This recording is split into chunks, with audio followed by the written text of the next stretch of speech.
Lecture du livre Patriarches et prophètes d'Ellen White. Suite et seconde partie du chapitre 72 intitulé La révolte d'Absalom.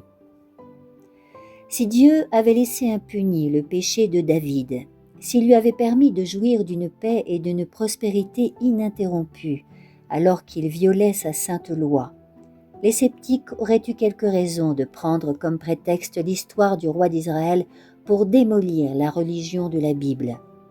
Mais au contraire, cette histoire prouve surabondamment que Dieu, loin de tolérer ou d'excuser le péché, fait éclater son amour au sein même du châtiment. Si Dieu fait passer David sous la verge, il ne le supprime pas. La fournaise de l'épreuve a pour but de purifier et non de consumer. Il est écrit « S'ils violent mes commandements et s'ils n'observent pas mes préceptes, je châtierai leurs transgressions en les frappant avec des verges, et leurs iniquités en leur envoyant des fléaux.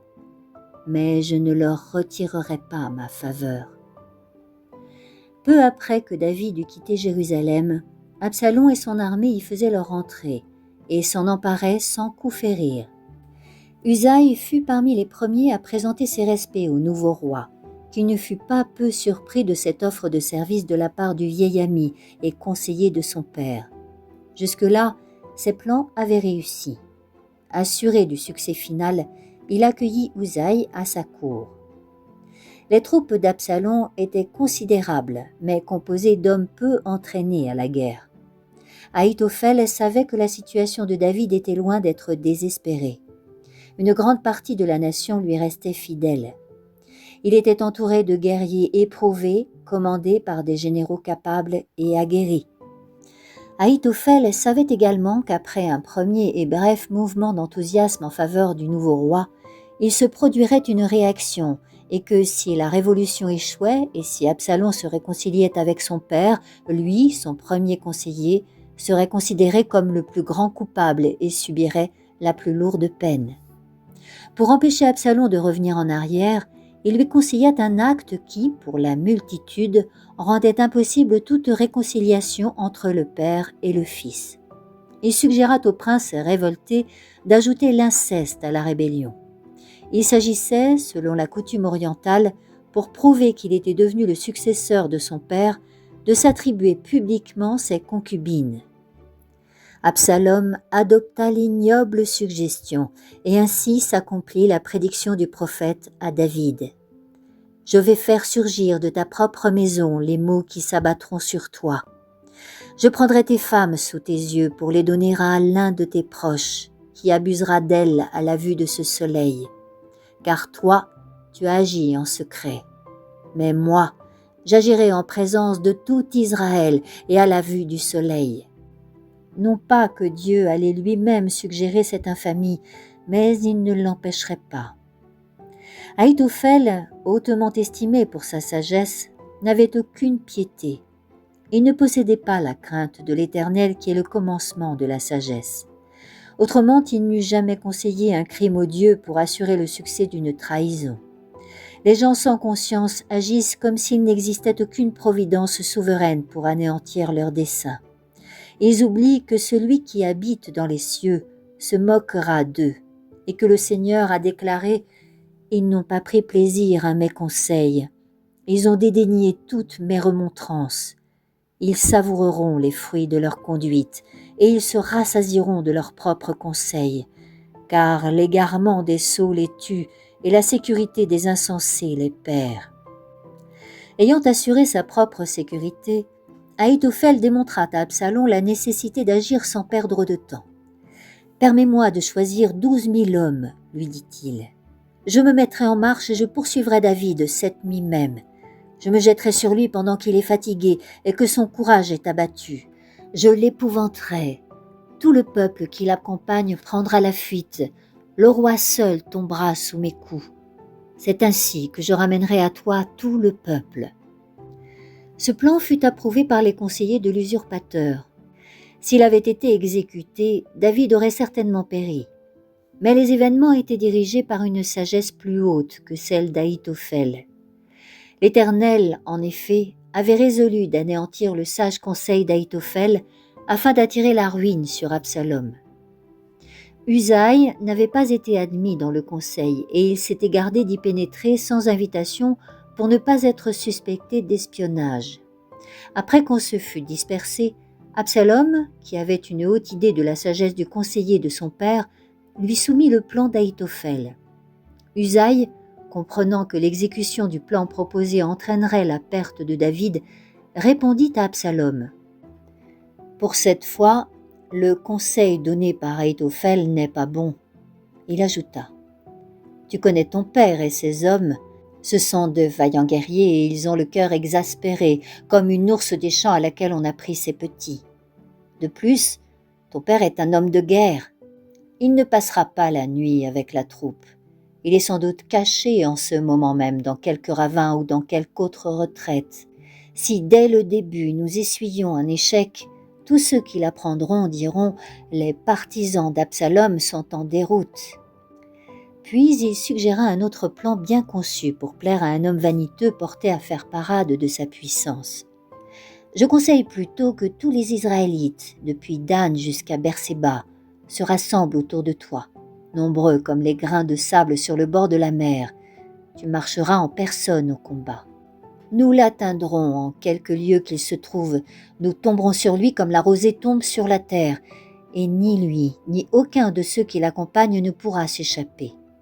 S'il se réfugie dans quelque ville, tout Israël entourera de corps de cette ville-là, et nous la ferons crouler dans le lit du torrent, si bien qu'on n'en trouvera plus une seule pierre. » Alors Absalom et tous les hommes d'Israël dirent « Le conseil de Usaï, l'Archite, vaut mieux que le conseil d'Ahitophel. » Il y eut cependant un homme qui ne fut pas dupe, et qui vit clairement que ce dernier plan serait fatal à la cause d'Absalom. C'était Ahitophel. Il comprit également qu'indépendamment du sort futur de l'usurpateur, il ne restait aucun espoir à celui qui avait été l'instigateur de la révolte. Il avait encouragé Absalom à se rebeller, conseillé de déshonorer son père et suggéré comment faire mourir David. Et maintenant, Absalom lui-même préférait adopter les conseils d'un autre. Jaloux, irrité, désespéré, Ahitophel partit pour se rendre dans sa ville et dans sa maison. Puis, après avoir mis ordre à ses affaires, il s'étrangla et il mourut. Tel fut le sort d'un homme brillamment doué qui n'avait pas pris Dieu pour conseiller et avait oublié que le salaire du péché, c'est la mort. Usaï, qui n'était pas certain que son conseil fût suivi par l'inconstant fils du roi, avertit David de passer immédiatement de l'autre côté du Jourdain. À cet effet, il envoya ce message aux 2 Lévites. Ahitophel a donné tel et tel conseil à Absalom et aux anciens d'Israël. Maintenant donc, hâtez-vous d'avertir David et dites-lui, ne passe pas la nuit dans les plaines du désert, avance plus loin de peur que le roi et tous ceux qui l'accompagnent ne subissent un désastre. Les 2 fils du prêtre, bien que poursuivis, réussirent à s'acquitter de leur périlleuse mission, et David, accablé de douleur et de fatigue après une première journée de marche, apprit qu'il devait, cette même nuit, fuir plus loin encore. Menacé par un fils choyé en qui il avait toute confiance et par des sujets qui lui avaient juré fidélité, le roi d'Israël chante néanmoins ce sublime cantique. « Éternel, que mes ennemis sont nombreux, que de gens s'élèvent contre moi. Combien disent à mon sujet, point de salut pour lui auprès de Dieu. Mais toi, ô Éternel, tu es mon bouclier, tu es ma gloire, celui qui me fait dresser la tête. Ma voix invoque l'Éternel, et il me répond de sa montagne sainte. Je me suis couché, je me suis endormi, je me suis réveillé car l'Éternel me soutient. Je ne crains point des milliers d'hommes qui m'assiègent de toutes parts. Le salut vient de l'Éternel. Que ta bénédiction soit sur tout ton peuple. » David et sa troupe, guerriers et hommes d'État, vieillards et jeunes gens, femmes et petits-enfants, passèrent la nuit à traverser les eaux profondes et rapides du Jourdain. Au point du jour, il n'en restait pas un qui n'eût traversé le fleuve. De là, la multitude entière se réfugia à Mahanaïm, ville fortifiée qui avait été la capitale d'Is-Boseth et qui était située dans une région montagneuse. Le pays était bien approvisionné et ses habitants favorables à la cause de David. De riches propriétaires apportèrent au roi d'abondantes provisions et pourvurent à son confort. Le conseil de Usaï avait atteint son but en ce qu'il avait donné à David l'occasion de se mettre à l'abri. Cependant, Absalom, irréfléchi et impétueux, ne pouvant se contenir plus longtemps, passait le Jourdain suivi de toute l'armée d'Israël et se mettait à la poursuite de son père. Pour commander ses forces, il avait choisi Amasa, fils d'Abigaël, la tante de Joab.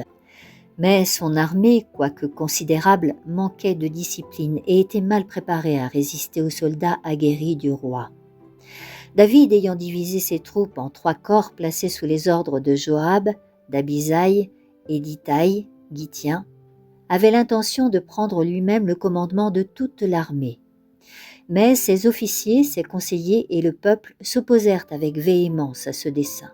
« Tu ne viendras pas, s'écria-t-on, car si nous fuyons, on n'attachera point d'importance à notre fuite, et même si la moitié d'entre nous périssait, on n'y ferait pas attention, mais toi, tu en vaux 10 000 comme nous. Il est donc préférable que tu te tiennes dans la ville tout prêt à nous secourir. » Le roi reprit. « Je ferai ce qui vous paraît bon. » Du haut des murailles de la ville, on vit approcher les colonnes de l'armée rebelle. En comparaison avec celle-ci, la troupe de David était insignifiante. Et pourtant, en contemplant ces forces ennemies, la pensée dominante dans le cœur du roi n'est pas le souci de sa couronne, de son royaume, ni même de sa vie, dont le sort dépend cependant du résultat de la bataille qui va se livrer. Le cœur de ce père est rempli d'appréhension et de pitié pour son fils rebelle. Au moment où l'armée défile devant lui, debout, à la porte de la ville, il encourage ses soldats et les assure que le Dieu d'Israël leur donnera la victoire. Et tandis que Joab passe devant lui à la tête de son contingent, ce fier vainqueur de 100 batailles entend, la tête inclinée, la dernière recommandation du roi qui leur dit d'une voix tremblante. « Ayez soin de ménager le jeune homme, Absalom. » Abisaï et Itaï reçoivent le même mandat. « Ayez soin de ménager le jeune homme, Absalom. » La sollicitude de ce père, qui semblait ajouter plus de prix à la vie de ce malheureux qu'à son royaume et à ses fidèles sujets, ne fit qu'accroître l'indignation de ces guerriers contre le chef de l'insurrection, l'auteur de cette guerre fratricide. La bataille eut lieu dans un bois situé près du Jourdain, et il fut vite impossible de commander les troupes nombreuses et indisciplinées d'Absalom au milieu des forêts et des marécages. L'armée d'Israël fut battue par les gens de David. Ce fut une grande défaite dans laquelle, ce jour-là, périrent 20 000 hommes. Absalom voit que sa cause est perdue. Il tourne bride et prend la fuite. Mais sa tête s'étant prise dans un arbre aux vastes branchages, sa mule s'enfuit de dessous lui et le laisse suspendu, impuissant et exposé aux coups de ses ennemis. Un soldat l'ayant aperçu dans cet état l'épargne pour obéir au roi, mais avertit Joab. Celui-ci, qui a vainement montré de l'amitié à Absalom en le réconciliant par 2 fois avec son père, saisit avidement l'occasion de faire disparaître l'auteur de cette calamité. Sans se laisser arrêter par aucun scrupule, Joab prit 3 javelots et les enfonça dans le cœur d'Absalom. On prit Absalom, on le jeta dans une grande fosse au milieu de la forêt, et on éleva au-dessus de lui un énorme monceau de pierres. Ainsi périrent les instigateurs de cette rébellion en Israël. Ahitophel se suicida. Absalom, dont la beauté avait fait l'orgueil de tout Israël, et qui s'était lui-même élevé un somptueux monument dans les jardins du roi, fut fauché à la fleur de l'âge. En signe d'éternelle infamie, son cadavre fut jeté dans un ravin et couvert d'un monceau de pierres. Le chef de la révolte étant mort, Joab rappela ses troupes et envoya sans retard des messagers porter la nouvelle au roi. La sentinelle postée sur la muraille de la ville aperçut un homme qui, revenant du champ de bataille, approchait en courant, suivi d'un autre homme. Elle dit au roi qui se tenait près de la porte. « Il me semble avoir courir le premier que c'est l'allure d'Ahimaatz, fils de Tsadok. » Le roi répondit « C'est un homme de bien. il apporte de bonnes nouvelles. Alors Ahimaat cria au roi « Tout va bien !» Et il se prosterna devant le roi, le visage contre terre, et dit « Béni soit l'Éternel, ton Dieu, qui t'a livré ceux qui avaient levé la main contre le roi, mon Seigneur. » À la question inquiète du roi, « Le jeune Absalom est-il sain et sauf ?» le messager fit une réponse évasive. En arrivant, le deuxième messager cria « Voici une bonne nouvelle pour le roi, mon Seigneur. L'Éternel t'a fait justice aujourd'hui et t'a délivré de tous ceux qui s'élevaient contre toi. » Une seconde fois, le roi, les lèvres tremblantes, posa la question « Le jeune Absalom est-il sain et sauf ?» Incapable de cacher la triste nouvelle, l'envoyé répondit « Puissent les ennemis du roi, mon Seigneur, et tous ceux qui se sont révoltés contre toi pour te faire du mal, subir le sort de ce jeune homme. » C'en était assez pour David. Sans en demander davantage, la tête inclinée, tremblant d'émotion, il monta dans la chambre placée au-dessus de la porte et il pleura. Il disait en marchant « Mon fils Absalom, mon fils Absalom, que ne suis-je mort moi-même à ta place? Absalom, mon fils, mon fils !» L'armée victorieuse revient bientôt du champ de bataille, réveillant les échos des collines de ses cris de victoire. Mais quand elle arrive à la porte de la ville, ses cris s'éteignent, les bannières se penchent tristement, et les guerriers avancent très baissés, ressemblant plutôt à une troupe de fuyards qu'à une armée victorieuse. Le roi n'est pas là pour leur souhaiter la bienvenue. En revanche, du haut de la tour descend ce cri déchirant. « Mon fils Absalom, mon fils Absalom, que ne suis-je mort à ta place ?» Ainsi la victoire fut, en ce même jour, changée en deuil pour tout le peuple, parce que le peuple avait entendu dire que le roi était très affligé de la mort de son fils. Aussi le peuple ce jour-là rentra-t-il furtivement dans la ville, comme une armée honteuse d'avoir pris la fuite pendant la bataille. Celui qui est outré en ce moment, c'est Joab. Dieu donne au peuple le motif d'une immense joie. Il vient de remporter contre une très dangereuse sédition une victoire éclatante. Et celle-ci est transformée en un jour de deuil au sujet d'un homme dont l'orgueil et la trahison avaient coûté la vie à des milliers de braves gens. Le rude capitaine entre résolument chez le roi et lui dit sans ménagement « Tu couvres aujourd'hui de confusion tous tes serviteurs qui ont, en ce jour même, sauvé ta vie, celle de tes fils et de tes filles. Tu aimes donc ceux qui te haïssent et tu hais ceux qui t'aiment, car tu viens de montrer que tes capitaines et tes serviteurs ne sont rien pour toi. Je vois bien maintenant que si Absalom vivait et que nous fussions tous morts aujourd'hui, tu trouverais que tout est bien. Lève-toi plutôt, sors et adresse à tes serviteurs des paroles d'encouragement, car je te déclare au nom de l'Éternel que si tu ne te montres pas, il n'y aura pas un seul homme pour rester avec toi cette nuit. Et ce malheur sera pire pour toi que tous ceux qui te sont arrivés depuis ta jeunesse jusqu'à présent. Si dur et cruel que soit cet allegarde pour son cœur meurtri, David ne montre aucun ressentiment. Son général a raison. Il descend et se tient à la porte de la ville pour accueillir par des paroles de félicitations et d'encouragement ses braves soldats de retour de la bataille.